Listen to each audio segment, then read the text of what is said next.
मुल्तान से एमएनए अहमद हुसैन डेहड़ कौमी असम्बली में साबिक वजीर आजम इमरान खान के खिलाफ बरस पड़े। उन्होंने अपने धुआंधार खिताब में क्या कहा, आइए आपको सुनवाते हैं। बिस्मिल्लाहिर्रहमानिर्रहीम, इय्याका नअबुदु व इय्याका नस्तईन। My respectable Mr. Speaker, first of all, I want to congratulate you for this honor. मैं आज आपको कुछ याद दिलाना चाहता हूं। सर, आपके स्पीकर बनने की जो सबसे बड़ी खुशी मुझे हुई है कि पता नहीं क्यों जब आप स्पीकर बने और मेरी आपसे पहली मुलाकात हुई तो मैंने आपसे यह कहा था कि मुझे ऐसे लगा है कि स्पीकर मैं बन गया हूं। उसके पीछे एक बहुत गहरी बात थी। सर, आज मुझे ऐसा लगता है कि पाकिस्तान का एक वो वर्कर स्पीकर बन गया है जिसके दिल में गरीब का दुख है, जिसके दिल में गरीब का दर्द है और जिसने गरीब को हकूक दिलवाने के लिए हमेशा स्ट्रगल की है। सर, आप मोहतरमा बेनजीर भुट्टो शहीद के साथ पिंडी डिवीजन के सदर थे और मैं मुल्तान डिवीजन का सदर था, आपको याद होगा। लेकिन जिस दिन वो शहीद हुई तो हमें भी यतीम कर गई। उसके बाद जो मेरे साथ ज्यादती हुई, आप उसके ऐनी शाहिद हैं। मैं आज इस मौके पर अफसोस की बात नहीं करूंगा, but I must say some realities. I want to express some truth. Sir, कुछ सच्चाई की बात करना चाहता हूं। कुछ लोग सियासत करते हैं सर नाम के लिए, पैसे के लिए। कुछ लोग सियासत करते हैं सर सिर्फ गरीब के लिए, सिर्फ डिलीवर करने के लिए, और सिर्फ वो अपनी जिंदगी का मकसद बनाते हैं कि हम उसका ख्याल करेंगे जिंदे सिर दा कोई साई नहीं होता, असा उनका ख्याल करे सू, हम उसका ख्याल करेंगे। कुछ लोग उन गरीबों के लिए जीते हैं जिनके बारे में कोई सोचने को तैयार नहीं है। Sir, there are some people and some part of society is there कि जिनके सर का कोई साई नहीं है, जिनके हकूक के लिए कोई नहीं सोचता, जिनको इंसाफ देने के लिए कोई नहीं सोचता। अहमद हुसैन डेहड़ उनके लिए अपनी जान कुर्बान करता है। मैं सर एक सवाल करता हूं आज कौम से, आपके तवस्सुत से। आज मैं तहरीक बेइंसाफ से एक सवाल करता हूं। सवाल यह है सर कि जब किसी पार्टी का लीडर ऑफ द हाउस बनता है, प्राइम मिनिस्टर बनता है, या उसका कोई चेयरमैन वजीर आजम बनता है, और अगर वो डिक्टेटर बन जाए तो एमएनए को क्या करना चाहिए? क्या एमएनए अपनी ज़मीर की आवाज बुलंद नहीं कर सकता? क्या कोई एमएनए अगर गरीब के हक के लिए बोले उस पर पैसों का इल्जाम क्यों लगाया जाता है? उसके घरों पे हमले क्यों किए जाते हैं? यह कैसा कानून है जहां सच बोलना भी जुर्म बन गया है?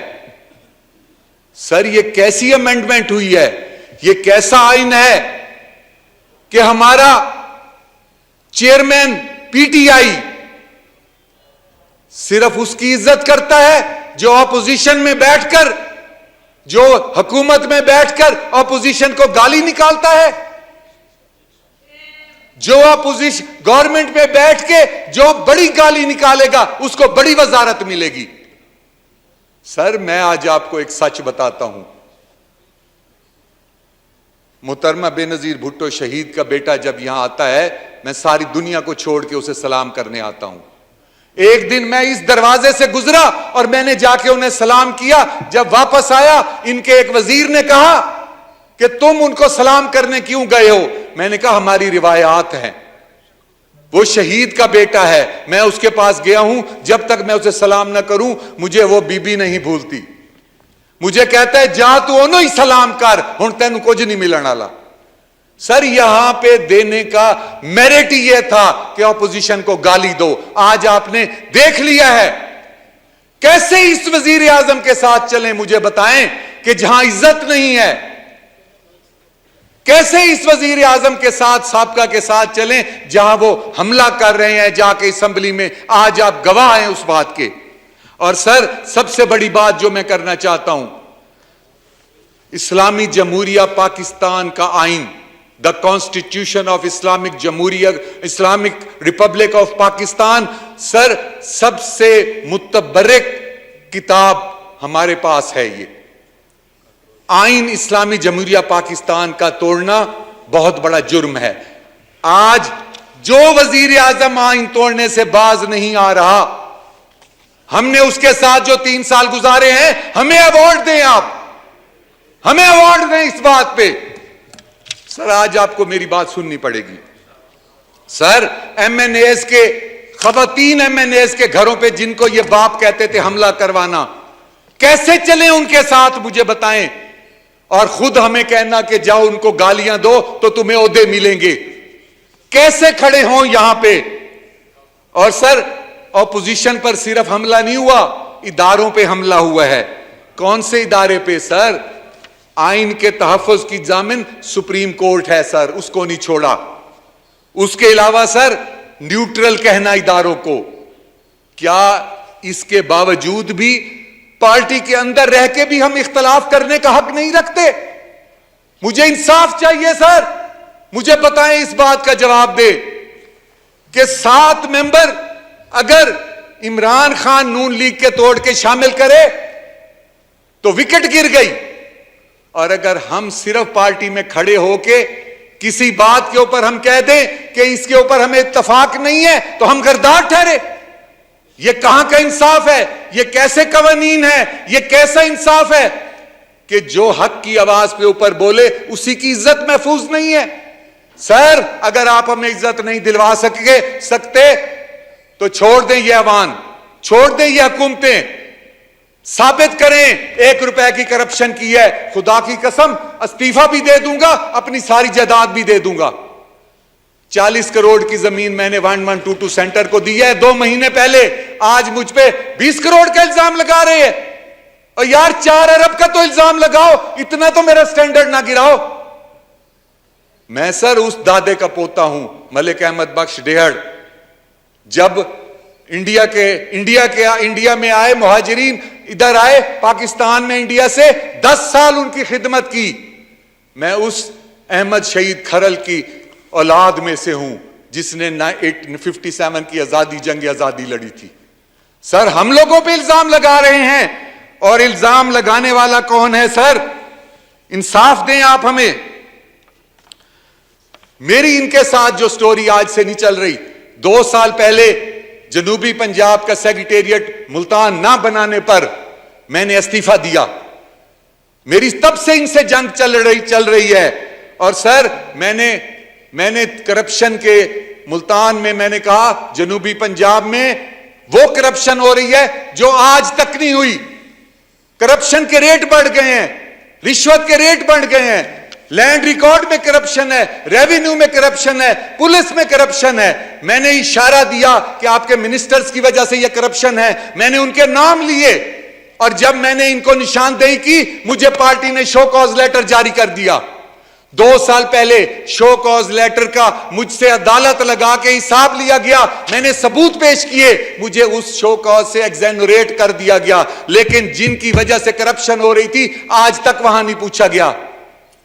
सर, जिस जिले में आपका मार्केट कमेटी का चेयरमैन वो हो जो वहां पत्ती जेली बेचता हो, जिस जिले में एमडीए का चेयरमैन वो हो जिसको एजेंसियों ने कहा यह करप्ट है और 3 दफा हटवा दिया गया हो, फिर लगवा दिया गया हो, क्या क्या मिसालें दूं आपको। सर, एक बर्न सेंटर है, मैं आपको बताऊं, बर्न सेंटर है, वहां पे 12 साल से कम उम्र बच्चों को दाखिल नहीं होने दे रहे। जो बच्चे जल जाते हैं उनके 12 साल से कम उम्र बच्चे दाखिल नहीं होने देते। ये फोटो देखें सर, ये बच्चे मर जाते हैं। ये फोटो देखें, ये बच्चे मर जाते हैं सर। और इनको वो इसलिए दाखिल नहीं होने देते कि जो वहां का प्रिंसिपल है, जो वहां का इंचार्ज है, वो वजीर आला साहब का दोस्त है। और वहां पे प्लास्टिक सर्जरी हो रही है, बर्न का इलाज नहीं हो रहा और उस अस्पताल में फैसिलिटीज नहीं दी जा रही। मैंने ये तस्वीरें वजीर आजम को दिखाई, सर मीडिया वाले ये तस्वीरें नहीं दिखाते, कहते इसमें बहुत खून नजर आ रहा है, देख नहीं सकता कोई। लेकिन उन्होंने सर क्या किया, तस्वीरें साइड पे रख दी, आज तक कोई इंसाफ नहीं दिया। मैं सर अपनी बात को समेट रहा हूं। मेरा सवाल यह है सर कि ये जो महंगाई थी, महंगाई जरूर थी, पूरी दुनिया में थी, हर जगह पर थी, बट सर हर शॉप पे अलहदा रेट, मिसमैनेजमेंट की मिसालें सामने आ गई हैं। आज आपके सामने आ गया है कि यहां पे बिजली के जो आपके बिजली के जो सारे सेंटर थे ये सब बंद थे मिसमैनेजमेंट की वजह से, और सारे मसाइल जो थे वो मिसमैनेजमेंट की वजह से थे जो तहरीके बेइंसाफ ने किए हुए थे। और उसके अलावा सर मैं सिर्फ आखिरी दो बातें करके आपसे इजाजत लेता हूं, शायद कोई बात लंबी हो गई है। सर सबसे पहले मैं ये आपको कहना चाहता हूं कि आपको सिर्फ एक तजवीज देना चाहता हूं सर, कि मैंने सबसे पहले जो स्पीच यहां असेंबली में की थी आने के बाद, मैंने उस वक्त ऑन द रिकॉर्ड असेंबली पे यह कहा था कि यहां पे मैंने एक माहौल देखा है कि ऑपोजिशन वाले कि हुकूमत वाले ऑपोजिशन को गालियां दे रहे हैं और ऑपोजिशन वाले हुकूमत को गालियां दे रहे हैं। ऑपोजिशन का काम है हुकूमत के ऊपर तनकीद करना, लेकिन अगर खान साहब, अगर वजीर आजम, उस वक्त के वजीर आजम साहब को मैंने कहा अगर आप गालियां देना शुरू हो गए तो अवाम को डिलीवर कौन करेगा, गरीब को डिलीवर कौन करेगा? तो ये तब से जो गालियों में लगे ये डिलीवर नहीं कर सके। और सर आखिरी बात करके इजाजत चाहता हूं, आपको एक तजवीज देना चाहता हूं। हम बातें करते हैं सर, मैं आपको एक तजवीज देना चाहता हूं सर कि अब आगे जून आने वाला है, बजट आने वाला है, और बजट में आपने बहुत सारे, आपके लिए इम्तिहान है ये बजट, और बजट हमेशा ब्यूरोक्रेसी बनाती है और ब्यूरोक्रेसी लिखती है, बाबू बनाते हैं। सर हमारा पार्लियामेंटेरियंस का इनपुट उसमें कम से कम होता है। आज आप नए बिस्मिल्लाह कर रहे हैं, एक तारीख रकम कर दें, आप बजट के इजलास से पहले 2 महीने, 1 महीने पहले एक प्री बजट सेशन बुलाएं। उस प्री बजट सेशन में अपने पार्लियामेंटेरियन से तजावीज लें कि क्या क्या ऐसी चीजें हैं जो मासिस को जरूरत है, क्योंकि हमारा साबका वजीर आजम कहता था मुझे आटे, दाल, घी, चालू की कीमतों से कोई परवाह नहीं है, मैं तो इंटरनेशनल वजीर आजम हूं, मैं तो लंदन और अमेरिका में पैदा हुआ वजीर आजम हूं। तो मैंने कहा था सर फैटफ तो आप खत्म करा नहीं सके, IMF से तो हमारी जान छुड़ा नहीं सके, आप किस तरह के फॉरेन आपने हमें तोहफा क्या दिया, आपने कश्मीर को वहां पहुंचा दिया जहां कभी सोच भी नहीं सकते थे।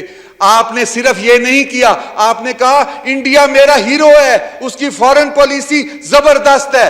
मेरे साबका प्राइम मिनिस्टर ये बताइए, इंडिया की तो फॉरेन पॉलिसी है ही एंटी पाकिस्तान। अगर वो आपके हीरो हैं तो गरदार हम कहां से हैं, हम कहां से गरदार हैं? हटाएं ये लेबल, और जो कौम को ये आपने शक्ल दिखाई हुई है उसका सच। मैं आखिर में सर फिर बजट, प्री बजट सेशन की आपसे रिक्वेस्ट करूंगा, और बहुत बहुत शुक्रिया आपने मुझे टाइम दिया। I am thankful to you for my worker speaker. I sir salute.